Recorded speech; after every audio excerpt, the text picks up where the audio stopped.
It's the middle of December. Snow is falling, lights are twinkling, and you're sitting in your living room when someone hands you a candy cane. That glossy red and white swirl, that cool burst of peppermint, that satisfying snap when you bite into it, it's more than candy. It's a time machine. In a single bite, you're 7 years old again, staring at the Christmas tree, fingers sticky, cheeks cold from playing outside. But here's something you might not have thought about while unwrapping it. Over 1.76 billion candy canes are made every single year. If you line them up end to end, they'd wrap around the planet. Twice. And while we all joke about Santa's magical factory, the real-world process of making these holiday icons is every bit as fascinating as the North Pole legend, only with more molten sugar and fewer reindeer.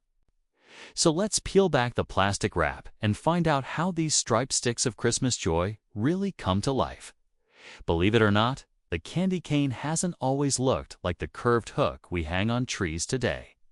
In fact, its story is just as twisty as the candy itself.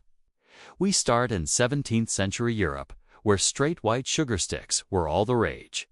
They weren't given cute names like peppermint poles or holiday hooks, just sugar sticks. And these weren't treats for every kid on the block. Sugar back then was a luxury, something you flaunted like a diamond watch or the latest smartphone. If you were chewing on one, you were basically saying, "Yes, I'm rich enough to eat." My wealth.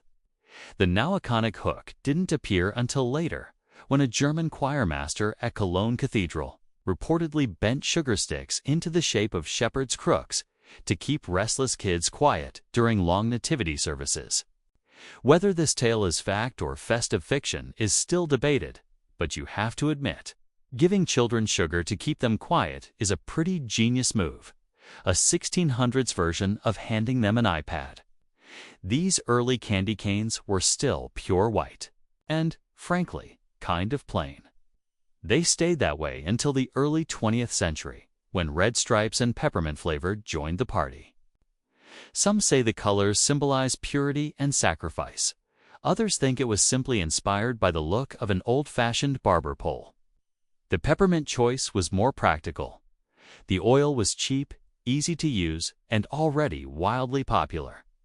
Plus, nothing freshens your breath faster after one too many holiday cookies. Fast forward to the 1920s.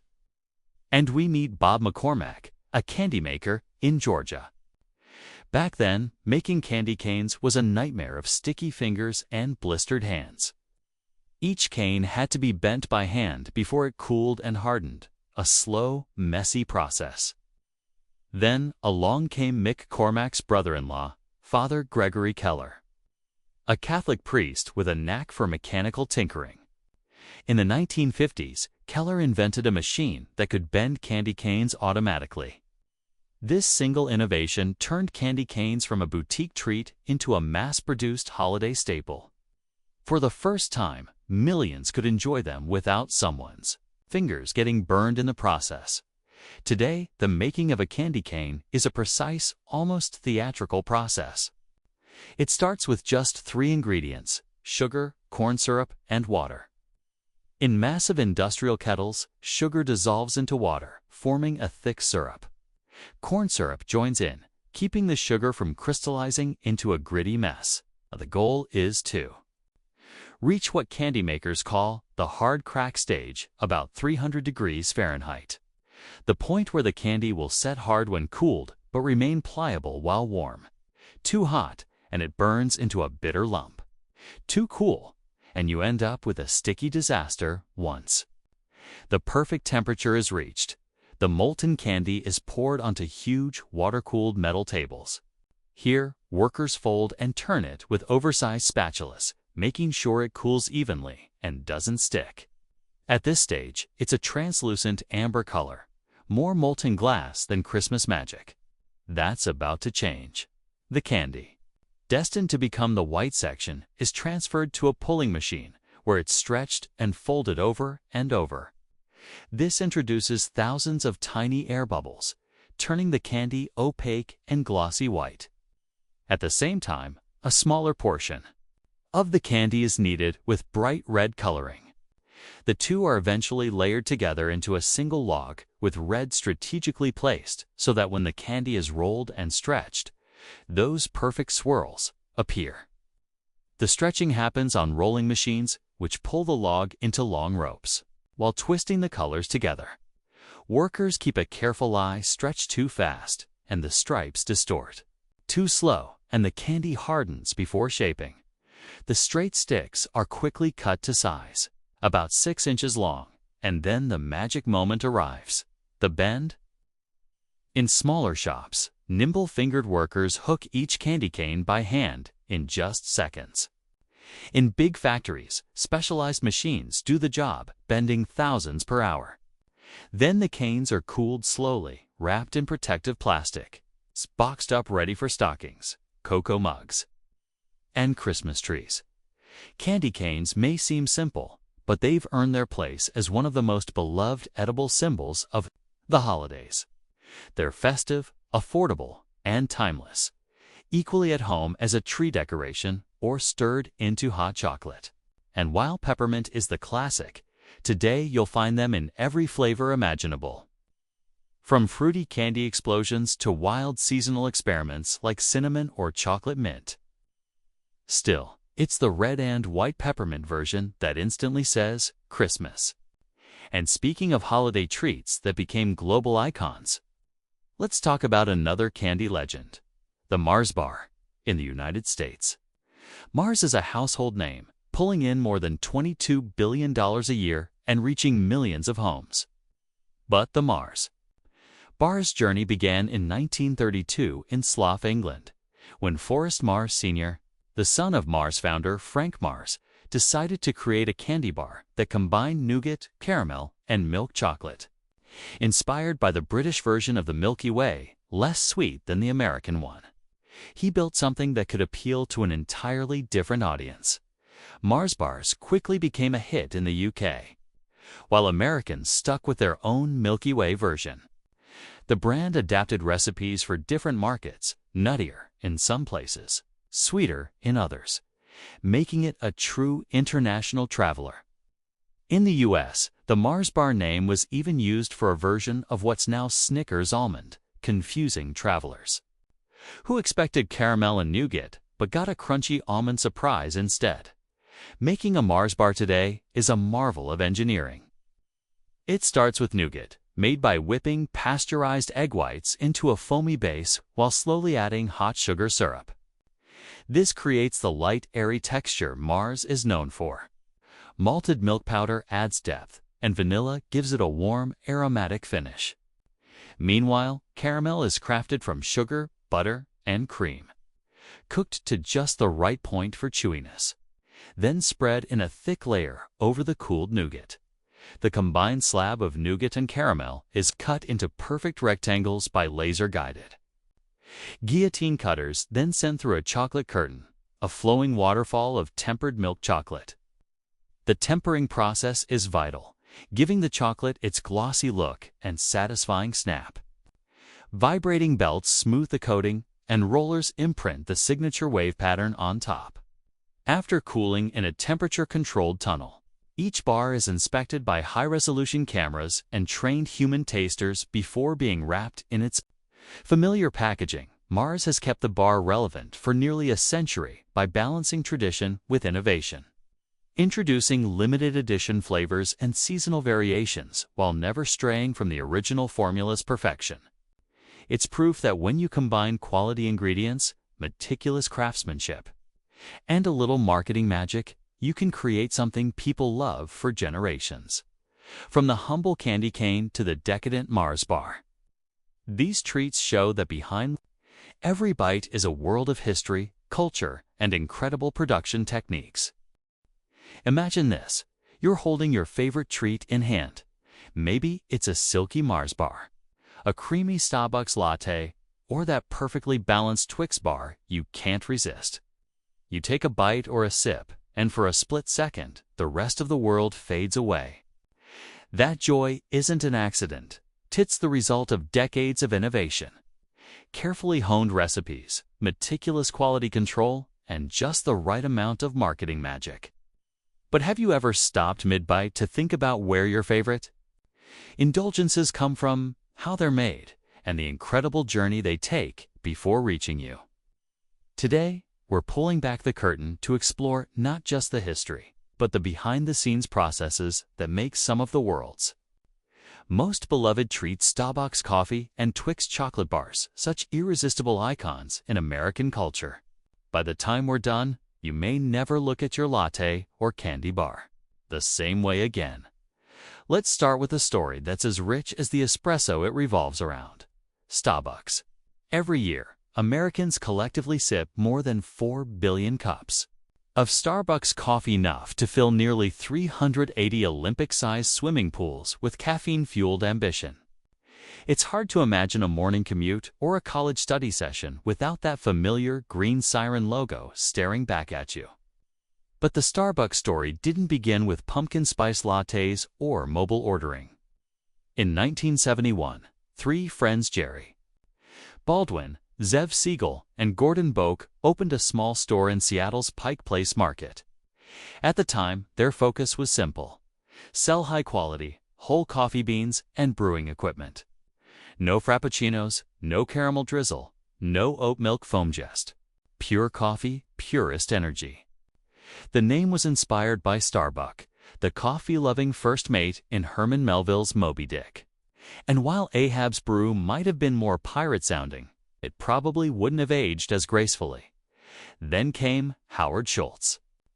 In 1982, marketing visionary who saw more in Starbucks than just bags of beans. In 1983, Schultz took a trip to Italy and became enamored with the Italian coffeehouse culture: espresso shots pulled with flair, baristas who knew your order by heart, and cafes that doubled as social hubs. Schultz wanted to bring that vibe home to America, but the original founders weren't interested in turning Starbucks into a cafe. Undeterred, Schultz opened his own coffee shop, Il Giornale, in 1985, modeled after the Italian espresso bars he loved. By 1987, he bought Starbucks for $3.8 million, setting in motion a caffeine-powered expansion that would eventually redefine coffee culture in the United States.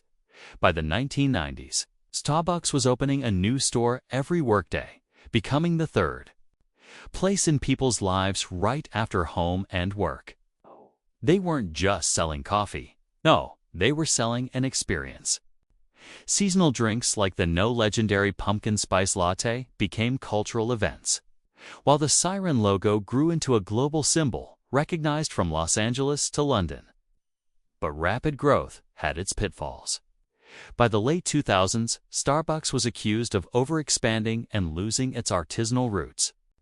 Schultz returned as CEO in 2008 and famously shut down over 7,000 U.S. stores for 3 hours to retrain baristas on the art of espresso, proving that sometimes you have to hit pause to get back to what matters most. Today, Starbucks sources its beans from more than 30 countries along the coffee belt, stretching between the tropics of Cancer and Capricorn. Latin American beans deliver bright, nutty flavors with hints of chocolate. African beans, especially from Ethiopia and Kenya, offer floral, citrus-forward notes, and Asia-Pacific beans bring earthy, full-bodied complexity. Farmers use sustainable practices, often growing beans under shade canopies to protect biodiversity. Many still pick coffee cherries by hand to ensure only the ripest make the cut. After harvesting, the cherries are processed through methods like the washed process, which produces bright, clean flavors, or the natural process, which imparts fruitier, richer notes. The beans are dried, hulled, graded, and shipped in burlap sacks to Starbucks roasting facilities. Roasting is where the magic happens, transforming raw green beans into aromatic, flavor-packed coffee. Starbucks is famous for its dark roasts, but its proprietary roasting curves allow for lighter, more nuanced brews too. Once roasted, beans are either blended into signature offerings like Pike Place Roast or sold as single-origin varieties. Grinding is precisely calibrated for brewing methods. from coarse French press grinds to ultra-fine espresso. From there, Starbucks' supply chain kicks in. Whether it's freshly roasted beans headed to cafes or bottled cold brew bound for grocery store shelves, every batch undergoes rigorous testing by cuppers to ensure flavor consistency. And once your coffee hits the store, the baristas take over, pulling espresso shots at just the right temperature and timing, frothing milk to silky perfection, and making sure your complicated order, even the venti quat shot, half decaf, no whip, extra hot caramel macchiato, just the way you like it. Starbucks. Secret isn't just in the beans or brewing nits, in how they've turned coffee into a lifestyle. You're not just buying a drink. You're buying a moment of comfort, a social ritual, and sometimes a little piece of your identity. And in a world where brand loyalty is gold, Starbucks keeps customers coming back with seasonal excitement, mobile app perks, and a dash of humor, like those hilariously misspelled names on cups that flood Instagram feeds. Now, let's switch gears from steaming mugs to candy bars that have their own kind of cult following. Twix, a caramel chocolate biscuit masterpiece, might seem like it's been part of the candy aisle forever. But it was born in the UK in 1967 under the name Raider. Not exactly mouth-watering by today's branding standards. When it hit the US in the late 70s, the name was changed to Twix, a mashup of twin and mix, reflecting the two identical bars in every pack. Clever, right? Twix's genius lies in its simplicity. A crisp, buttery biscuit topped with a perfectly chewy layer of caramel, all enrobed in smooth milk chocolate. Over the years, Mars Inc. has played with variations: peanut butter Twix, cookies, and cream Twix, white chocolate Twix, but the classic remains untouchable. And then came the marketing masterstroke, the left Twix versus right Twix rivalry, completely identical in taste, of course, but presented as if they were the Hatfields and McCoys of candy, sparking playful debates that kept the brand fresh in people's minds. Making Twix is a high-precision art. The biscuit dough is mixed from wheat flour, sugar, butter, water, and a hint of salt, then rolled into thin sheets and cut into perfect rectangles. The biscuits are baked in massive tunnel ovens at carefully controlled temperatures, triggering the Maillard reaction that gives them their golden color and rich, toasty flavor. Meanwhile, caramel is cooked in giant kettles from sugar, glucose, syrup, and milk, with every batch monitored to hit just the right smooth, stretchy consistency. The caramel is deposited onto each biscuit in a precise layer. Too much and it oozes out later. Too little and it throws off the balance. Then comes the chocolate coating.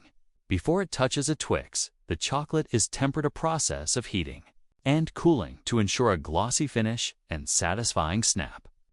The caramel-topped biscuits pass through an enrobing curtain of melted chocolate, getting fully coated before heading into cooling tunnels.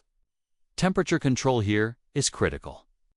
Cool to fast and the chocolate cracks. Too slow and it develops an unappetizing white bloom. Once set, each bar is wrapped at lightning speed in the brand's signature gold and red foil, which not only looks great but protects the candy from light, moisture, and air. From there, Twix bars are boxed, palletized, and shipped worldwide, often hitting shelves within days of production to ensure peak freshness.